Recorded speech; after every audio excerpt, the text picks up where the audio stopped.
I'm Amy, 32 years old, standing in the glittering ballroom at my sister Clara's lavish wedding. During the toast, my mother, Brenda, stands, champagne flute raised high, to the daughter I've always been proud of. She begins, "Everyone expects the typical mother of the bride speech," but she continues, and to finally revealing that Clara has been secretly hurting Amy's career and relationships for years. My champagne glass shatters as it slips from my fingers. Ugh. The guests freeze in stunned silence. I look at Clara, and in her eyes, I see it. Guilt. This is the moment I begin to uncover how much my sister betrayed me and plan what to do next. Before I dive into how my entire family fell apart that night, I'd love to know where you're watching from. If my shattered champagne glass caught your attention, please hit that like button and subscribe to follow my journey from betrayal to justice. Trust me, what my mother revealed at that wedding reception was just the start of this family drama. Ready to hear how I discovered the truth about the sister I thought I knew? Let's continue. For as long as I can remember, I've lived in the shadow of my perfect younger sister, Clara. She was always the star of the family, while I was the responsible, hardworking one who somehow never quite measured up. Our childhood home in a quiet town just outside the city was filled with Clara's trophies and achievement certificates, while my own accomplishments seemed to blend into the background like wallpaper. "Amy, why can't you be more outgoing like your sister?" my mother would ask when I preferred studying to socializing. "Amy, Clara got straight A's without even trying. Maybe you should ask her for help with your study habits," was another favorite, even though I was making the dean's list at my university. When I was accepted to medical school, my parents hosted a small dinner at home. When Clara landed her first marketing job after college, they threw her a party at the country club with 50 guests. The difference wasn't small. "You're imagining things," my therapist, Dr. Green, suggested during one of our sessions 3 months before the wedding. "Sibling rivalry is normal, but you've built a successful career as a brain doctor. Do you really think your parents don't value that?" I remember sighing, staring out her office window at the city skyline. It's not that they don't value it, it's that nothing I do ever seems quite good enough compared to whatever Clara does. Despite these feelings, I always tried to have a good relationship with my sister. We had Sunday brunches when our schedules allowed, exchanged birthday gifts, and called each other for advice. On the surface, we were close. I genuinely celebrated her successes and believed she did the same for mine. That's why the past year had been so confusing. It started with small things: a promotion at the hospital that suddenly fell through after the board received worrying information about my professional behavior. My engagement to Liam ending abruptly when he confessed to having doubts but couldn't say what they were. The mysterious flooding in my apartment that destroyed many of my possessions and forced me to temporarily move in with my grandmother, Grandma Rose, while repairs were being made. Through it all, Clara had been outwardly supportive. "You're too good for that hospital anyway," she'd said about the lost promotion. "Liam clearly wasn't the one," she consoled after my engagement ended. "Stay with me instead of Grandma Rose," she'd offered after the flooding, though I declined because her downtown loft was too far from the hospital. I threw myself into helping plan Clara's wedding to Daniel Sterling, heir to the Sterling real estate empire. I was happy for her. Truly, Daniel seemed kind and down to earth, despite his family wealth, and he appeared to genuinely adore my sister. Planning their wedding gave me something positive to focus on while my own life seemed to be falling apart. The engagement party at the Grand Sterling Manor was the first time I noticed something odd. I overheard Clara on the phone in the library, her voice hushed but intense. "No, she doesn't suspect anything," she was saying. "Just stick to the plan. It's almost done." When she saw me in the doorway, she quickly ended the call and flashed her perfect smile. "Just talking to the florist," she explained. "They're being difficult about the imported orchids." I nodded and pushed aside my suspicions. Wedding planning was stressful, and Clara had always been a perfectionist. If she was being secretive about some detail of her big day, it was probably just to keep it a surprise. A week before the wedding, I overheard another call while helping Clara with final dress changes at our parents' house. "She'll be there, but she won't be a problem," Clara was saying from behind the partially closed bathroom door. "Mom's on board with everything. Yes, even that part." When I asked her about it later, she waved dismissively. "Just wedding jitters, making me crazy. The coordinator keeps asking the same questions over and over." I didn't press further. After all, this was her moment, and I didn't want my own worries to cast a shadow over her happiness. I dismissed my growing unease as a mix of stress, jealousy, and my recent bad luck. My grandmother, Grandma Rose, however, seemed to share my hidden concerns. During a dinner at her cozy apartment in a charming old neighborhood 2 nights before the wedding, she studied me carefully over her reading glasses. "Amy, darling," she said, putting down her fork, "has Clara always been kind to you? Truly kind, I mean." The question caught me off guard. "Of course, Grandma. We have our moments, like all sisters, but she's always been there for me." Grandma Rose pursed her lips, the fine lines around her mouth deepening. "I've watched that girl her whole life. There's something not quite right there. Your mother doesn't see it, and your father chooses not to. But I see how she looks at you when she thinks no one is watching." "What do you mean?" I asked, suddenly uncomfortable. "Like you have something she wants," Grandma Rose replied, "or like she's already taken it." I laughed it off, saying my grandmother worried too much. Grandma Rose had always been the family truth teller, sometimes too much. But her words stayed with me, a tiny seed of doubt planted in my mind. The night before the wedding, during the rehearsal dinner at the Grand Fairmont Hotel's ballroom, I watched Clara work the room with easy charm. My parents beamed with pride, my father Arthur's arm draped around my mother's shoulders as they accepted congratulations on raising such a beautiful, successful daughter about to make a perfect match. I was seated between Daniel's college roommate and his elderly aunt, sipping a glass of wine and forcing smiles. At one point, I excused myself to use the restroom and nearly bumped into Liam in the hallway. "Amy," he said, looking startled, "I didn't know you'd be here." "I'm the sister of the bride," I replied coolly. "The better question is, why are you here? I didn't realize you and Daniel were friends." Liam shifted uncomfortably. "We're not really. Clara invited me as a +1 for someone who couldn't make it last minute." Before I could respond, Clara appeared, sliding her arm through Liam with familiar ease. "There you are! Oh, Amy, I see you found Liam. Wasn't it sweet of him to fill in? Jessica's grandmother had that fall, and we had an empty seat at table 7. She smiled brightly. "Everyone important should be here for my special weekend, don't you think?" Something in the way they stood together sent a chill through me. Liam couldn't meet my eyes, and Clara's smile didn't quite reach hers. But once again, I pushed the feeling aside. Tomorrow was her wedding day, and I was determined to be the supportive sister she needed me to be. If only I'd known then what my mother would reveal at the reception. Perhaps I could have prepared myself for everything I thought I knew about my family to fall apart. The morning of Clara's wedding dawned bright and clear, a perfect June day that seemed made for a fairy tale ceremony. I arrived at the bridal suite of the Sterling Manor at 7 a.m. sharp, armed with coffee and breakfast pastries for the bridal party. "Thank God, caffeine," Clara said, grabbing the largest cup from the tray. She was already in her silk robe, hair in rollers, looking fresh despite the early hour. "The makeup artist is running late, and Mom's already called twice in a panic about the flower girl sash." I set down the breakfast spread and began organizing the jewelry and accessories for the bridesmaids. Despite being Clara's only sister, I wasn't the maid of honor. That role had gone to Amber, her college roommate. I'd been hurt when she told me, but Clara had smoothed it over by saying she needed me in a more important role, coordinating everything behind the scenes. The morning went on with the controlled chaos typical of wedding days.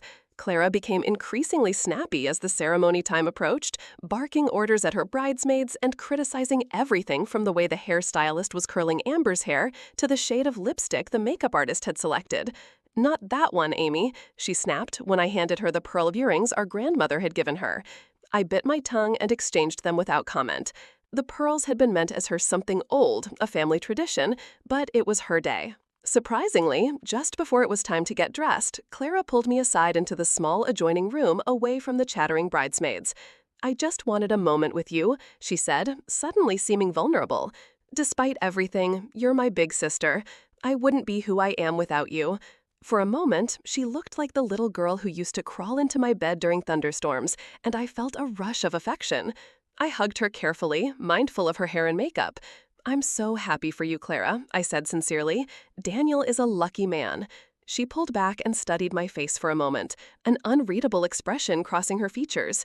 You always were the good one, Amy, she said softly. Too good, maybe. Before I could ask what she meant, Brenda burst into the room announcing it was time for the dress, and the moment was gone. The ceremony itself was stunning, with 300 guests filling the rose garden of the historic Sterling Manor. White chairs lined the perfect lawn, and an arch draped with flowing flowers framed the spot where Clara and Daniel would exchange vows. I stood with my parents near the front, watching my sister glide down the aisle on her father's arm, looking like she'd stepped out of a bridal magazine.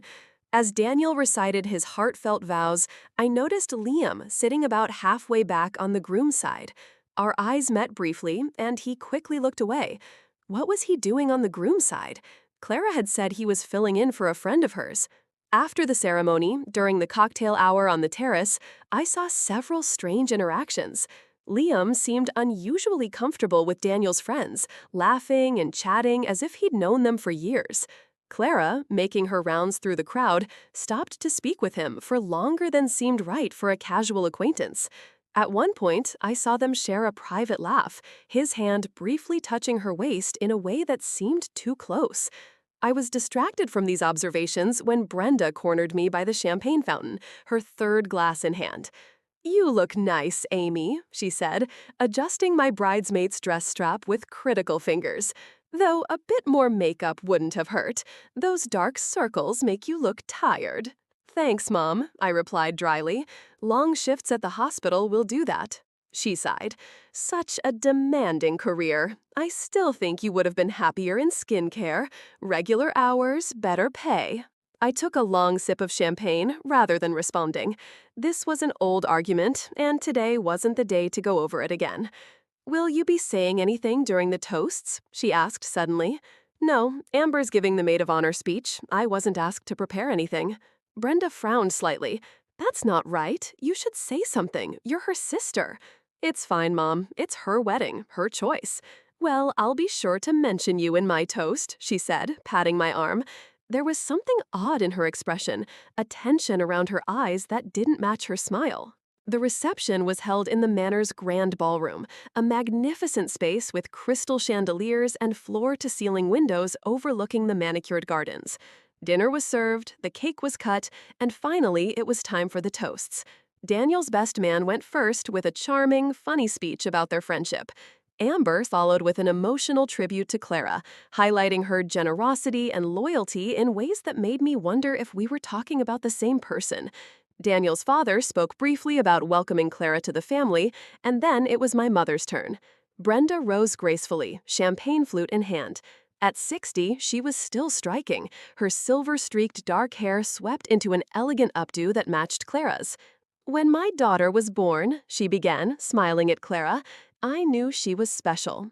There was a spark in her eyes, a determination that told me she would stop at nothing to get what she wanted in life." Polite laughter rippled through the crowd. "To the daughter I've always been proud of," she continued, and I settled in for what I assumed would be several minutes of Clara adoration. But then my mother did something no one expected. She turned to look directly at me, her expression suddenly serious, and to finally revealing that Clara has been secretly sabotaging Amy's career and relationships for years. My champagne glass slipped from my fingers and shattered on the table. Crying. The entire ballroom fell silent, 300 pairs of eyes darting between me, my mother, and Clara at the head table. "What?" Daniel said, turning to his new wife with confusion. Clara's face had drained of color. "Mom's had too much champagne," she said, with a forced laugh. "She doesn't know what she's saying." But Brenda wasn't finished. "I found the emails, Clara. The ones to the hospital board member you were dating, spreading lies about Amy's skills. I know you deliberately pursued Liam to test his loyalty to your sister. I've seen the receipts for the plumber you hired to tamper with Amy's apartment pipes. Gasps and murmurs spread through the ballroom. I sat frozen, unable to process what I was hearing. For years, my mother continued, her voice breaking, I turned a blind eye because I thought you needed extra attention. But watching you plan this wedding while continuing to hurt your sister at every turn, I can't stay silent anymore. Clara stood up so quickly her chair toppled backward. This is insane. Mom is clearly having some kind of episode. Dad, do something. My father looked shell-shocked, his mouth opening and closing without words coming out. I finally found my voice. Is it true? I asked Clara directly. She turned to me, her eyes narrowing. Don't be ridiculous. Mom's jealous that all the attention is on me today. She's making this up. But I could see it in her face. The flash of calculation, the lack of real anger. In that moment, I knew my mother was telling the truth. Without another word, I stood and walked out of the ballroom, my legs carrying me automatically through the French doors and into the garden beyond. Behind me, I could hear the chaos erupting, Clara's continued denials, Daniel's confused questions, guests whispering urgently to each other. I found a stone bench hidden behind a hedge of roses and sank onto it, my mind racing to process everything I just learned. The promotion, Liam, my apartment, none of it had been bad luck. It had been Clara deliberately sabotaging my life while pretending to support me. Are you okay? A voice asked, startling me from my thoughts. I looked up to see a woman about my age with Daniel's dark eyes and strong jawline. His sister, Sarah, I realized. We'd met briefly at the engagement party. Not really, I admitted. She sat beside me, careful to leave appropriate space. I always thought there was something off about Clara, but Daniel was so in love he couldn't see it. You believe what my mother said? Sarah nodded slowly. I've seen how Clara acts. The way she controls situations, always coming out looking perfect while others take the blame. She's been doing it with Daniel's friends since they started dating. I wiped away a tear I hadn't realized had fallen. I don't understand why. What did I ever do to her? Some people can't stand to see others happy, Sarah said simply, especially if they think you have something they don't. As we sat in the garden, the sounds of the disrupted reception filtering through the open windows, I made a decision. I would not cause a scene tonight. I would not give Clara the satisfaction of painting me as the jealous, unstable sister. But I would find out exactly what she had done, gather the proof, and make sure she faced consequences for her actions. Little did I know then just how deep the betrayal went, or how it would ultimately change not just my relationship with Clara, but my understanding of our entire family. If you're feeling that familiar sting of betrayal from someone you trusted with your whole heart, know you're not alone. My heart was racing just as fast as yours might be right now. If you're invested in finding out exactly how deep Clara's betrayal went and what happened next, hit that like button to let me know. The proof I was about to uncover would shake my family to its core. The days following Clara's wedding were a blur of confusion, anger, and determination. I checked into a hotel that night, unable to face returning to my parents' house where I'd been staying while my apartment was being repaired. The next morning, I called my grandmother, Grandma Rose. I was wondering when you'd call, she said when she answered. Come stay with me. Your old room is ready. Grandma Rose lived in a charming old house in the University District, close enough to City General Hospital where I worked, but far enough for my immediate family to give me space to think. When I arrived, dragging my suitcase up her front steps, she opened the door before I could knock. I always knew that girl wasn't right, she said, pulling me into a hug that smelled of lavender and home-baked cookies. Your mother finally did something decent, though her timing could have been better. Inside, over tea and Grandma Rose's famous shortbread, I learned that the wedding reception had fallen into chaos after I left. Clara had managed to convince many guests that Brenda was having some kind of breakdown, possibly early memory loss. Daniel had looked stunned throughout, but stood by his new wife. They had left for their honeymoon to the Maldives as scheduled the next morning, acting as if nothing unusual had happened. Your father called this morning, Grandma Rose told me, refilling my teacup. He's trying to smooth things over, says your mother was stressed and misspoke. Do you think that's true? I asked, though I already knew the answer. Grandma Rose snorted. Brenda has many faults, but confusion isn't one of them. If she said what she said, she had her reasons. My phone had been buzzing constantly with texts and calls from extended family and friends who had been at the wedding. I ignored most of them, responding only to Dr. Chen, my direct supervisor at the hospital, to request a few personal days. Take the week, he said kindly. And Amy, for what it's worth, I never believed those rumors about you. Your work speaks for itself. Those words strengthened my resolve. I needed to understand exactly what Clara had done, and I needed proof to back it up. If my mother was right, and my gut told me she was, then Clara had been systematically hurting me for years while pretending to be my supportive sister. Sarah Sterling, Daniel's sister, proved to be an unexpected ally in my investigation. She texted me the day after the wedding. If you want to know more about what your sister's been up to, I have some information that might help. Coffee tomorrow? We met at a quiet cafe near the University District. Sarah was dressed in a simple linen dress, her dark hair pulled back in a practical ponytail, a stark contrast to Clara's always perfect appearance. Daniel doesn't know I'm meeting you, she said after we'd exchanged brief greetings. He's furious with your mother for ruining the wedding, but I think he's also scared there might be truth to what she said. What do you know? I asked directly. Sarah pulled out her tablet. Clara left this at our family lake house last month. She asked me to ship it to her, but I took a look first because I've been worried about Daniel. She never logged out of her accounts. What Sarah showed me was the first piece of hard evidence, a secret email account Clara had been using, separate from her regular personal and work emails. The account contained communications that made my blood run cold. There were emails between Clara and Dr. Miller, a member of the hospital board whom I knew she had briefly dated. In them, she systematically fed him information questioning my professional judgment, even making up a story about me misdiagnosing a patient, which could have ended my career had it been believed. The board didn't take action because your record was too strong, and another doctor vouched for you, Sarah explained, but it was enough to kill your promotion.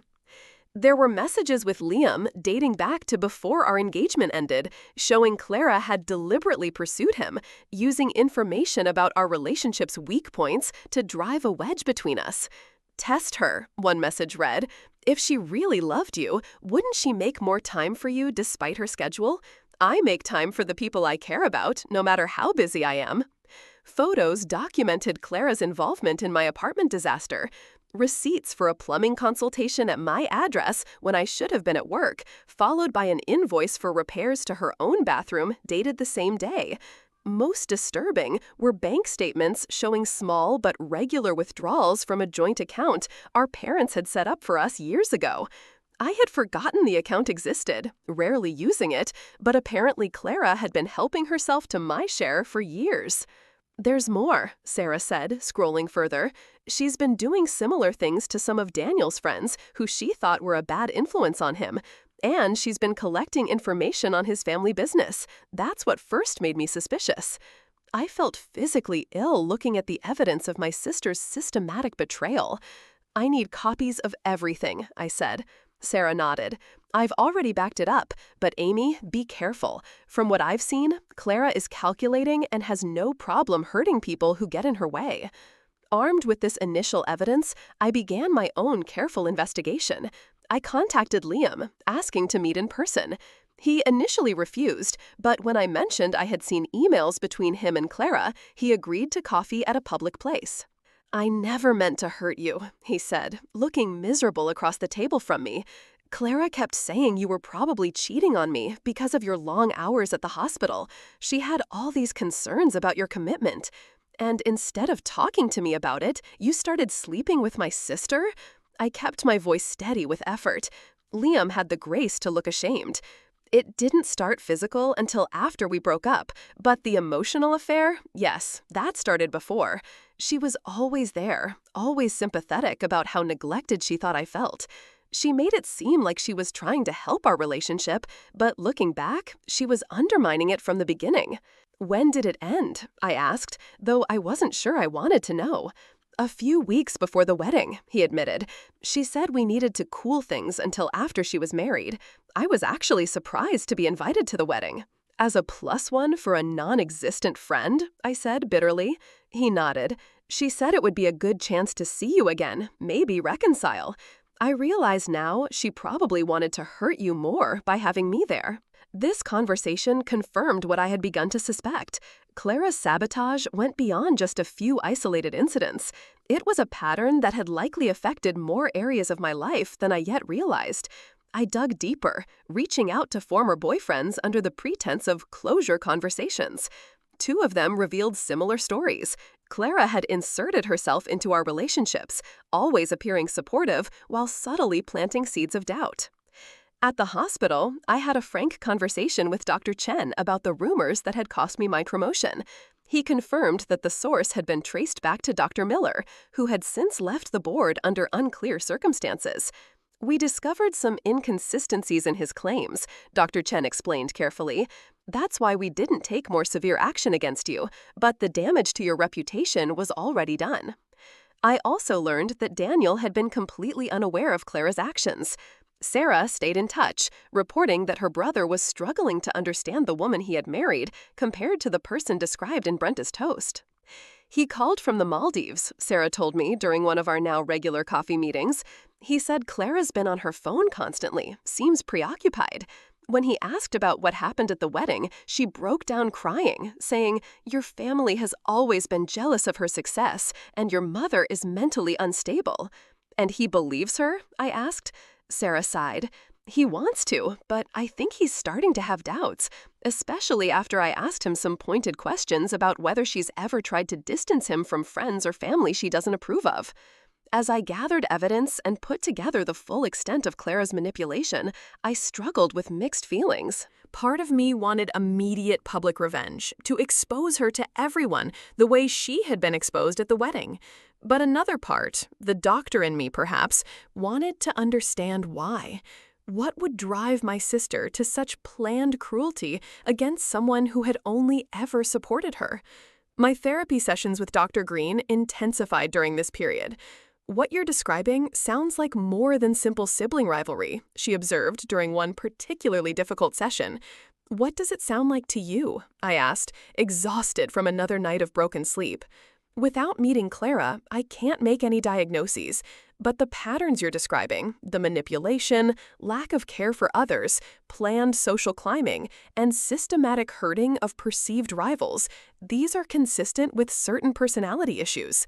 So my sister is basically a sociopath? The word felt extreme, even given what I now knew. "I didn't say that," Dr. Green cautioned, "but I do think understanding the deeper reasons might help you process this betrayal and decide how to move forward." Moving forward, that was the question that kept me awake at night. What did moving forward look like after discovering your sister had been actively trying to ruin your life while pretending to love you? Did I want justice, revenge, or simply to understand why? As July turned to August, and Clara and Daniel returned from their honeymoon to set up house in their new upscale city neighborhood brownstone, I continued my quiet investigation, building a full file of evidence. I was determined that when I finally confronted my sister, she would have no room to deny or manipulate her way out of the truth. What I didn't yet realize was that the roots of Clara's behavior went much deeper than I imagined, into the very foundation of our family structure and the secrets our parents had kept for decades. By mid-August, I had gathered a lot of proof of Clara's systematic sabotage of my life, but I still didn't understand why. What would drive my sister to such planned cruelty? To answer this question, I began researching family dynamics and personality issues, spending hours in the medical library at the hospital during my breaks. I read about family systems, where one child is praised as perfect while another becomes the scapegoat. I learned about traits like extreme jealousy and lack of care for others that could explain Clara's ability to hurt me while keeping a perfect image. But these clinical explanations, while informative, felt incomplete. There had to be more to the story. My grandmother, Grandma Rose, became my trusted friend during this time. Our evening conversations on her wraparound porch stretching late into the night. One such evening, as crickets hummed in the garden and the August heat finally began to lessen, Grandma Rose shared insights that would begin to unravel the mystery. Your mother and her sister had a similar relationship, she said, rocking gently in her wicker chair. Brenda was always jealous of Vivian, though she hid it better than Clara does. This was news to me. Mom has a sister? She's never mentioned her. Grandma Rose's eyes widened slightly. You didn't know about Vivian. They haven't spoken in nearly 40 years, not since before you were born. I assumed you knew. What happened between them? Grandma Rose sighed deeply. Brenda felt overshadowed by Vivian, who was more academically gifted. When they both fell in love with the same man, your father, and he chose Brenda, she made sure to rub it in. Then she systematically turned her father against Vivian, claiming she was trying to sabotage their relationship. The parallels were chilling. Are you saying my mother did to her sister what Clara has been doing to me? History often repeats itself in families, Grandma Rose said quietly, especially when the underlying issues aren't addressed. This revelation sent me searching through old family albums and videos stored in Grandma Rose's attic. What I found was eye-opening. Footage from family gatherings showing subtle ways things worked that I never noticed as a child. My mother consistently praising Clara while finding small ways to undermine me. Clara watching and learning, her expression calculating, even as a young child. In one particularly telling video from a Christmas when I was about 12 and Clara 9, I received a science kit I had been wanting for months. My excitement was obvious as I opened it. The camera then panned to Clara, who looked directly at our mother with a slight frown. Brenda immediately called attention to Clara's gift, a designer dress she hadn't shown much interest in, making everyone admire it while my science kit was set aside, forgotten. Your mother taught Clara that getting attention was a zero-sum game, Dr. Green observed when I described these discoveries during our session. If you were receiving positive attention, it meant less for her. So Clara learned to either redirect attention to herself or, more sneakily, to undermine you so you'd receive negative attention or none at all. Armed with this new understanding, I decided it was time to confront my father. We arranged to meet at a quiet restaurant near his office in downtown Chicago, away from my mother's influence. Arthur Harris had always been the peacekeeper in our family, a mild-mannered accountant who avoided conflict at all costs. Dad, I said after we'd ordered, I need to know the truth about what's been happening in our family, not just with Clara, but ongoing years. He looked uncomfortable, adjusting his tie nervously. Your mother was out of line at the wedding. She'd had too much champagne. Stop, I interrupted firmly. I've seen the evidence, emails, bank statements, conversations with people Clara manipulated. Mom was telling the truth, and I think you know it. My father's shoulders sagged, and suddenly he looked every one of his 65 years. I didn't know the full extent of it, he said quietly. But yes, I suspected Clara wasn't always kind to you. Why didn't you ever say anything, do anything? I couldn't keep the hurt from my voice. It's complicated, Amy. He hesitated, then seemed to make a decision. There's something you need to know about Clara. Something that might explain, though not excuse, some of what's happened. I waited, my heart pounding. Clara isn't my biological daughter. The revelation hit me like a physical blow. What? Brenda had an affair early in our marriage with my former business partner, Robert Chambers. When she got pregnant, she confessed, but we decided to stay together and raise Clara as my own. No one else knows except Brenda's sister, Vivian, which is part of why they had their falling out. Does Clara know? He shook his head. We never told her, but Brenda has always been overprotective of her, perhaps out of guilt or fear that Clara would somehow sense she was different. She made up for it by favoring her, and I let it happen. This explained so much. My mother's excessive spoiling of Clara, the family tension, the sense that different rules applied to us. But it didn't excuse the acts of sabotage. Dad, whatever her biological origins, Clara has been deliberately hurting me for years, and Mom and you allowed it. I know, he said, looking truly sorry. I failed you, Amy. I was so focused on keeping the family together that I didn't protect you the way a father should. As we continued talking, I learned more about the family problems that had shaped us all. My mother's insecurity and guilt had created a toxic environment where Clara was spoiled and I was expected to understand and go along. My father's avoidance of conflict had enabled both of them. And I had learned that my needs and feelings mattered less than keeping the peace. Over the next few weeks, my relationship with Sarah Sterling deepened as we both worked to understand and document Clara's patterns of behavior. She shared concerns about Daniel, showing me evidence that Clara had already begun manipulating him and his family relationships.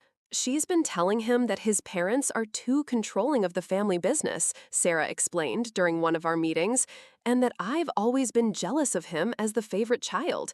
It's causing tension where there wasn't any before. Classic divide and conquer, I noted, recognizing the pattern from my own experience. As I put together the complex family dynamics that had allowed Clara's behavior, I struggled with how to respond. Traditional revenge felt empty. I didn't want to become like her or continue the cycle of family problems, but I also couldn't allow her to continue harming people without consequences. During an autumn walk through a university park with Grandma Rose, the fallen leaves crunching beneath our feet, my grandmother provided the perspective I needed. Justice isn't about punishment, Amy, she said, linking her arm through mine. It's about truth and consequences. Clara has avoided the natural consequences of her actions because they've been hidden. Perhaps the most powerful thing you can do is simply bring everything into the light.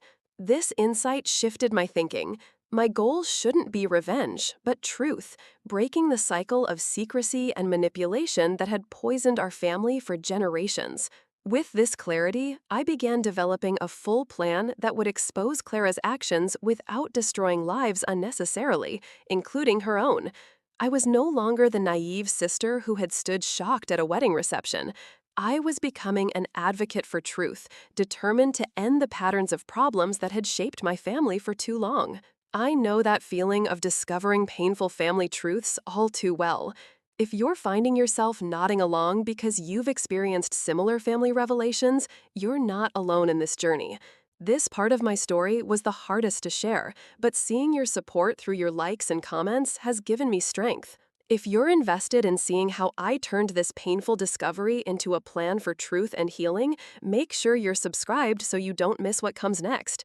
Family secrets can be devastating, but bringing them into the light is the first step toward healing. By September, I had returned to work at City General Hospital, my reputation slowly being restored as the truth about the false accusations came to light. Dr. Miller had admitted to spreading false information about me based on what Clara had told him, and the hospital board issued a formal apology. The promotion I had lost was offered to me again, and this time I accepted it, becoming the youngest attending brain doctor in the department's history. While rebuilding my professional life, I continued carefully documenting everything related to Clara's deceptions. I created a secure digital archive with folders organized by category: career sabotage, relationship interference, financial theft, and family manipulation. Each incident was backed by emails, text messages, bank statements, or witness testimonies, creating undeniable proof. On the surface, I presented a calm, healing image to my family. I began attending Sunday dinners again at my parents' house, where Clara and Daniel were often present. I smiled appropriately, asked about their honeymoon, and admired their new home when invited for a housewarming in October. To anyone watching, it would appear I had moved past the wedding incident and was working to repair family relationships. Clara seemed relieved by my apparent forgiveness, though I caught her watching me carefully when she thought I wasn't looking. During these gatherings, I noticed worrying signs that her marriage was already showing strain. Daniel was often quiet, his easy smile replaced by a thoughtful frown. Clara controlled conversations, subtly guiding which topics were discussed and frequently speaking for her husband. "Daniel and I think the Sterling Company should expand internationally," she would say. Or, "Daniel and I have decided not to attend his parents' anniversary cruise." Each time, Daniel would give a tight smile that didn't reach his eyes. I recognized that expression. I had worn it myself for years. Thanksgiving dinner became a strategic opportunity to observe and record inconsistencies in Clara's stories. My phone in my pocket, set to record, I asked innocent questions about her new life. "How's the charity gala planning going?" I asked, passing her the cranberry sauce. "Exhausting," Clara sighed dramatically. "The committee is so disorganized. I'm basically doing everything myself." Later, when Daniel mentioned being impressed by the committee chair's efficiency, Clara smoothly changed the subject. "Oh yes, Diane is amazing. I was just telling Amy how she makes everything run so smoothly." Throughout the meal, I documented at least 5 such contradictions, adding them to my growing file. Meanwhile, my relationship with the Sterling family, particularly Daniel's grandmother, Mrs. Sterling, was developing in unexpected ways. Mrs. Sterling, a formidable woman in her 80s who had helped build the Sterling real estate empire alongside her late husband, had taken an interest in me after the wedding incident. "You remind me of myself at your age," she told me during a chance meeting at a hospital charity function in November. "Smart enough to see through nonsense, brave enough to stand up to it." Through Mrs. Sterling, I learned that Clara had begun manipulating Daniel's family business connections, suggesting certain board members were plotting against him and that his parents were considering selling the company without consulting him. "Complete fabrications," Mrs. Sterling said over tea at her upscale city neighborhood mansion. But Daniel is starting to believe her. He's canceled 3 family dinners in the past month and questioned his father's decision-making for the first time in his career. With Sarah's help, I quietly worked to protect the Sterling family business from Clara's interference, providing Mrs. Sterling with documentation of similar patterns from Clara's past. It wasn't about revenge, but prevention, stopping the cycle of manipulation before more people were hurt. By early December, I had consulted with Miss Davies, an ethical lawyer specializing in cases involving financial wrongdoing, to understand my options. I was careful to frame our discussions in hypothetical terms at first. If someone had systematically used another person's identity and accounts to commit financial fraud over several years, what would the legal results be? I asked during our first meeting. "That would depend on the amounts involved and whether the victim wanted to press charges," Miss Davies explained. "It could range from civil proceedings to get the money back to criminal charges of identity theft and fraud. And if the victim wanted justice, but not necessarily criminal prosecution of a family member," Miss Davies gave me a knowing look. "There are ways to ensure consequences without involving the criminal justice system. A formal demand for repayment, documented evidence shared with appropriate parties, and the threat of legal action are often effective." With Miss Davies' guidance, I developed a 3-phase plan. Phase 1, professional restoration. This was already underway with my reinstated promotion and the clearing of my professional reputation. Phase 2, family truth. This would involve a controlled showing of evidence to key family members, giving them the chance to understand the full picture before any public revelations. Phase 3, protection.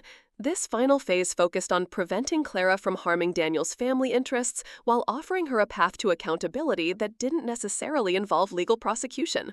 The most difficult decision was what to do about my mother. Despite her wedding revelation, Brenda had since tried to backtrack, claiming she had been mistaken or confused. She had called me repeatedly, asking me to let things go for the sake of the family. I decided to give her one chance to make amends by confronting her with the evidence I had gathered. We met for lunch at a quiet restaurant where I showed her a small sample of the documentation. "This is why you said what you did at the wedding, isn't it?" I asked as she stared at the emails between Clara and Liam. "You found out what she was doing." Brenda's hands trembled slightly as she pushed the papers away. "I found some things, yes, but Amy, this is family business. It should stay private." "Private?" Clara deliberately tried to destroy my career, my relationships, my home. She's been stealing from me for years, and now she's doing the same thing to Daniel and his family.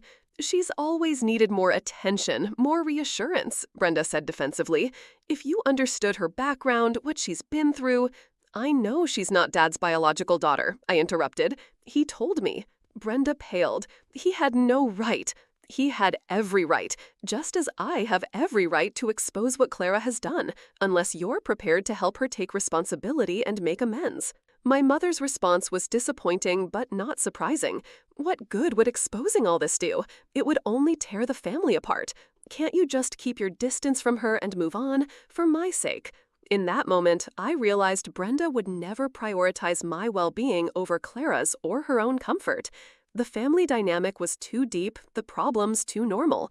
If change was going to happen, it would have to come from outside the system. "I'm sorry, Mom," I said, gathering my evidence, "but I can't keep enabling this.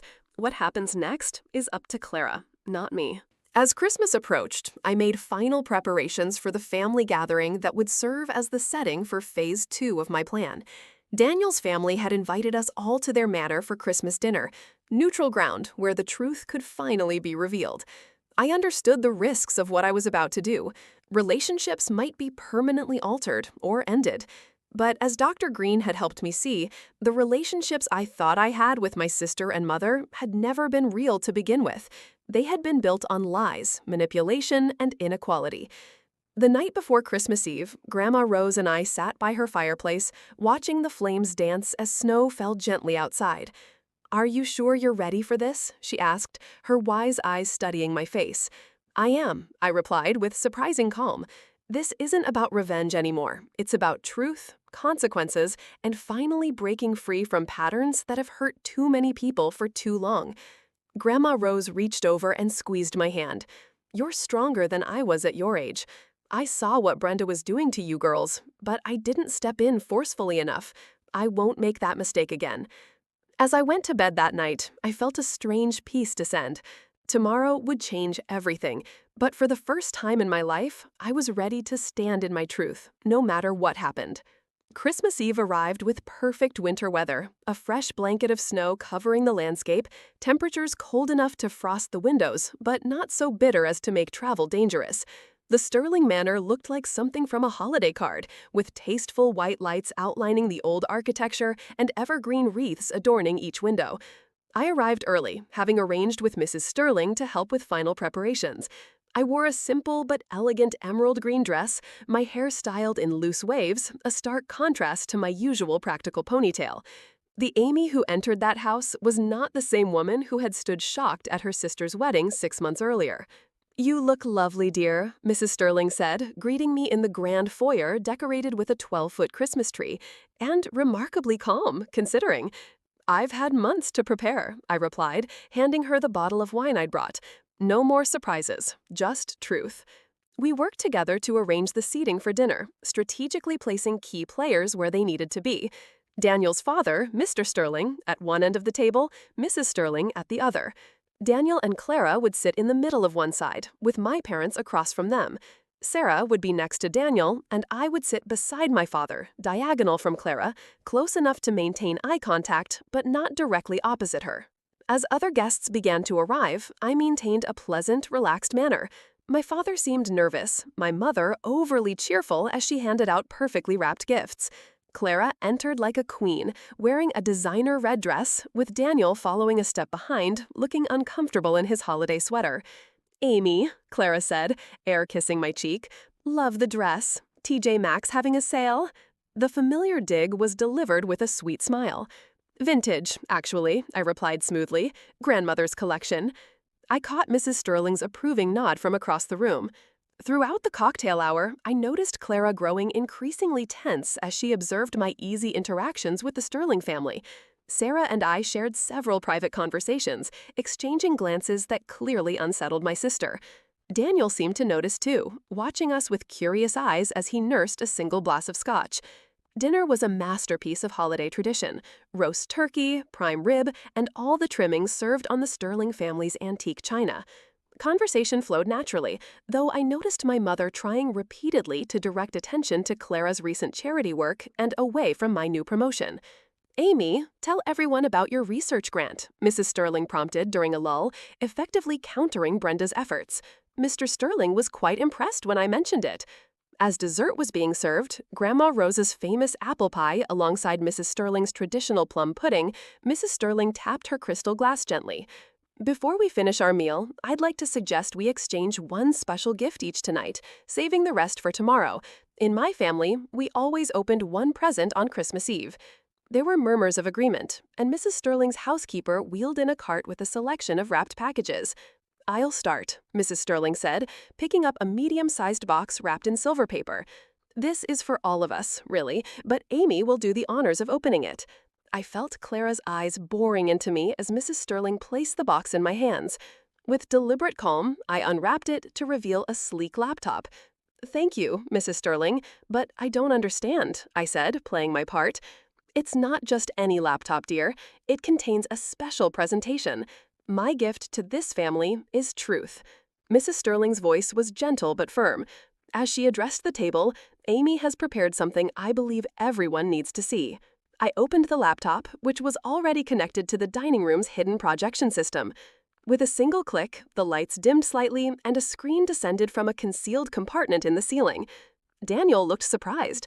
Clearly, his grandmother had upgraded her audio-visual system without mentioning it. "What is this?" Clara demanded, her voice tight. "Just watch," I said, making eye contact with her for the first time that evening. The presentation began with a simple title, "A Pattern of Behavior." What followed was a carefully organized display of evidence, beginning with the earliest documented incidents of Clara's sabotage and progressing year by year. I narrated calmly as emails, bank statements, text messages, and recorded conversations appeared on the screen. This is from 2018, when Clara first began interfering with my relationship with Mark Evans. Here she is telling him I was seeing someone else while simultaneously telling me he had been unfaithful. The family watched in stunned silence as the evidence mounted. My father looked increasingly ill, while my mother's face had gone rigid with denial. Daniel stared at the screen with growing horror, occasionally glancing at his wife, whose expression had transformed from anger to calculation to barely contained rage. "This section documents the systematic sabotage of my medical career," I continued, showing the correspondence between Clara and Dr. Miller. "Thanks to Dr. Chen's intervention, I was able to restore my professional reputation, but the damage could have been permanent."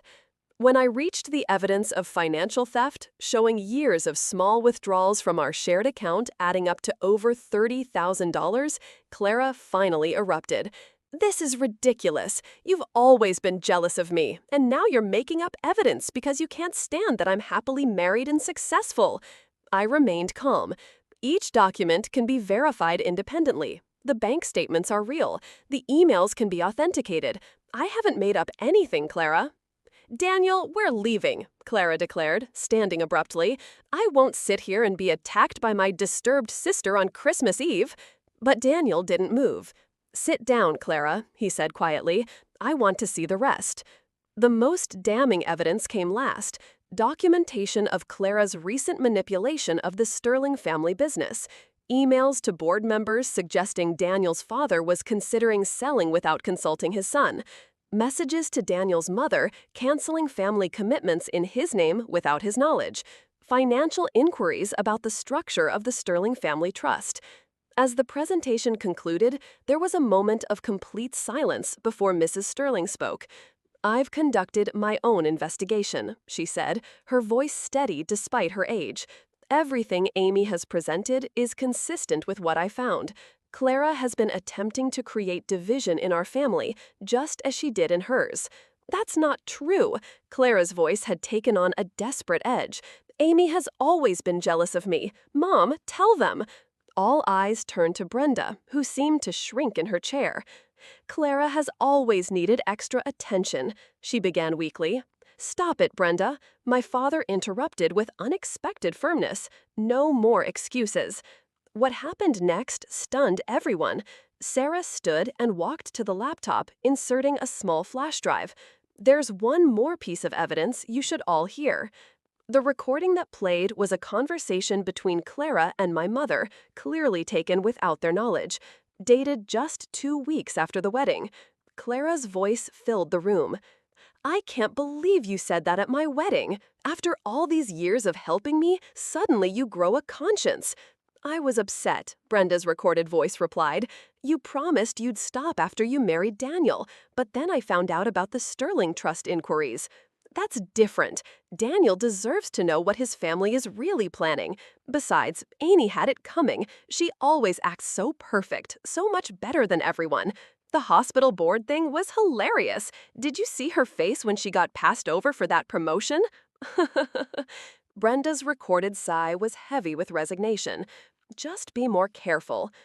If your father ever found out everything you've done, he's not my real father anyway, so who cares what he thinks? Clara's laugh was chilling in its coldness. The recording ended, and the room erupted into chaos. Clara lunged for the laptop, but Daniel caught her arm. "Don't," he said, his voice colder than I'd ever heard it. My mother had buried her face in her hands, while my father sat rigidly upright, his expression a mask of pain and resolve.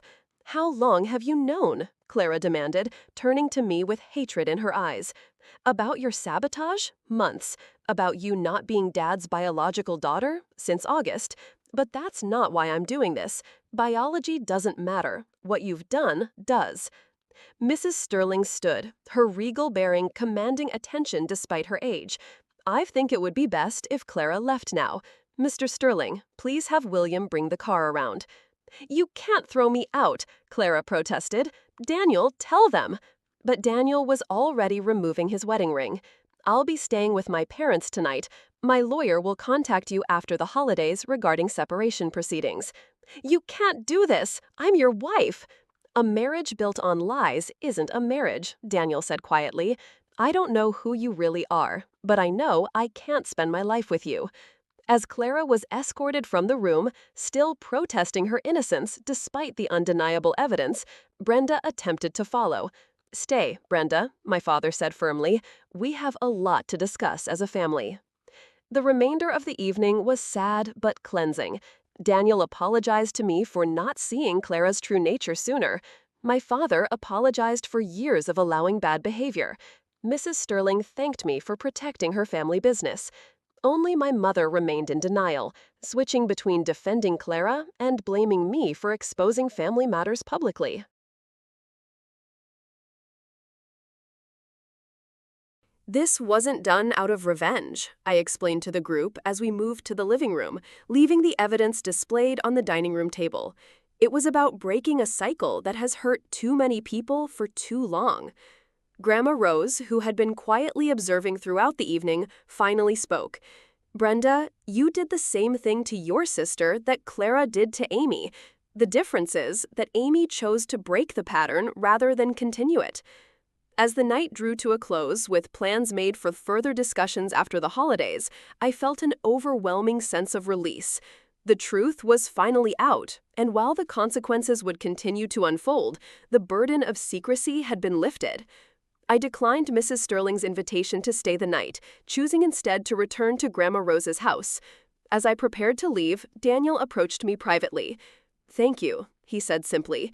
"It would have taken me years to see it on my own, if ever." "I'm sorry it had to happen this way," I replied sincerely. He shook his head. "Don't be. Better 6 months of painful truth than a lifetime of comfortable lies." As I drove through the snowy streets toward the University District, I reflected on how differently this Christmas had turned out than any I could have imagined a year ago. The family I had known was forever changed, but perhaps now there was a chance to build something healthier from the ruins. 6 months after that fateful Christmas Eve, summer had returned to the bustling city, bringing with it new growth and unexpected healing. The early June morning found me in my new office at City General Hospital. The nameplate on the door reading, Dr. Amy Harris, Head of Brain Research. The promotion I had once been denied had been replaced by an even more important position, leading a groundbreaking study on brain repair after serious head injuries. The past half year had brought tremendous change professionally and personally. My work had flourished without the constant undermining from Clara. My colleagues, now aware of what had happened, had gathered around me with support and chances to work together. Dr. Chen had become a mentor, guiding my research and encouraging me to publish findings that were now gaining recognition in the medical community. More surprising was my personal life. Dr. Ryan, a brain surgeon who had defended me to the hospital board during the false accusations, had asked me to coffee in January. What started as friendly appreciation had grown into something deeper. At 36, Dr. Ryan was thoughtful and direct, with none of the game playing I'd experienced in past relationships. We were taking things slowly, but for the first time in years, I felt secure in a romantic connection. My living situation had changed as well. With my career on solid footing, I had purchased a small old house near Grandma Rose's neighborhood in the University District.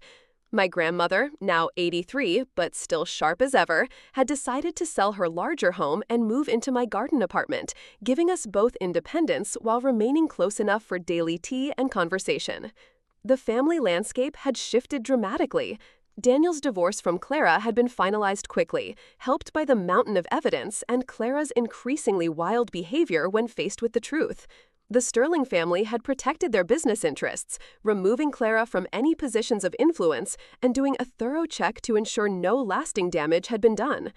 My father, Arthur, had surprised everyone by finding his voice after decades of being quiet.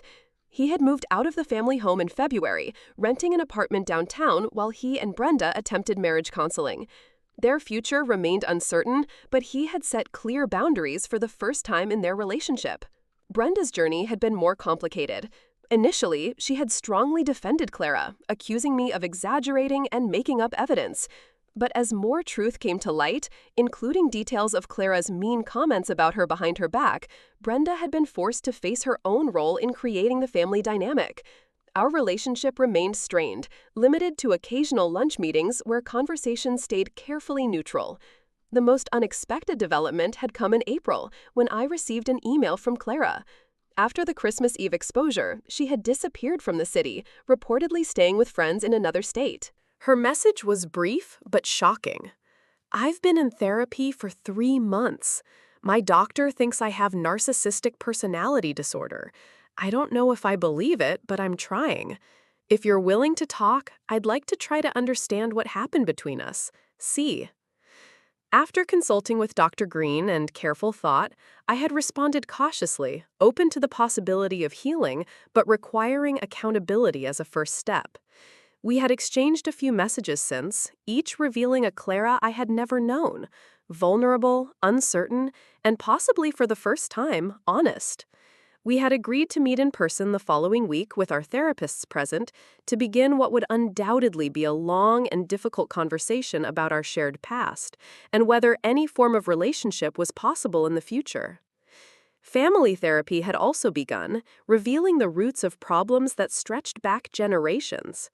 Our maternal grandmother, it turned out, had played favorites with her daughters, just as Brenda had with us, creating a pattern of competition and resentment that had poisoned both generations. Brenda was slowly, painfully beginning to admit her role and the damage it had caused. On a warm Sunday evening in June, I hosted a small dinner gathering in my new home. The table on my back patio was set for 6. Grandma Rose, Sarah, who had become a close friend, Dr. Ryan, Dr. Chen and his wife Nina, and me. These people represented my chosen family, the supportive connections I had built while freeing myself from toxic dynamics. As we enjoyed dessert and coffee under string lights in the gathering dusk, I found myself thinking about the journey of the past year. "I'd like to make a toast," I said, raising my glass. The conversation quieted as my guests turned attentive faces toward me. "To the daughter who learned that family is defined by love and truth, not blood and secrets." Grandma Rose's eyes glistened with unshed tears as she recognized the words, a reclaiming of my mother's wedding toast that had started this entire journey. The following morning, I received a notification about Clara's upcoming court appearance for financial repayment related to the funds she had taken from our shared account. My lawyer had advised me to attend, but after careful consideration, I declined. My presence wasn't necessary for justice to be served, and my energy was better spent building my new life than revisiting a pain of the past. As I closed my laptop and prepared for my day at the hospital, I thought about the generations of women in my family who had been trapped in cycles of favoritism, competition, and resentment. For perhaps the first time in our family history, that cycle had been broken. The cost had been high, relationships damaged or lost, painful truths exposed, but the freedom on the other side was worth it. True revenge, I had come to understand, wasn't about exposing Clara or seeing her punished. It was about freeing myself from toxic dynamics and creating a life defined by real connections rather than manipulation and deceit. The ultimate victory wasn't winning against my sister, but refusing to play a game that had no real winners, only varying degrees of loss. As summer bloomed in the bustling city, so too did my conviction that the future would be different from the past. The journey of healing had only begun for me and for my family, but for the first time, we were walking in the light of truth rather than the shadows of secrets. I know many of you watching have experienced family betrayal or discovered painful truths about those you trusted most. Your comments on my previous videos have shown me how common these struggles can be. If my story has resonated with you, please take a moment to like this video and subscribe to my channel, where I'll be sharing more about my ongoing journey toward healing and building healthy relationships after family trauma. I'd love to hear your thoughts in the comments below. Have you ever had to choose between family loyalty and your own well-being? What helped you move forward after a betrayal? Your experiences might help someone else who's walking a similar path right now. Thank you for witnessing my story. Remember that breaking toxic family cycles isn't selfish. It's an act of courage that can heal generations to come. If you found value in this video, please share it with someone who might need to hear that they're not alone in their family struggles. Until next time, this is Amy, wishing you truth, healing, and the courage to create the family you deserve, whether born or chosen.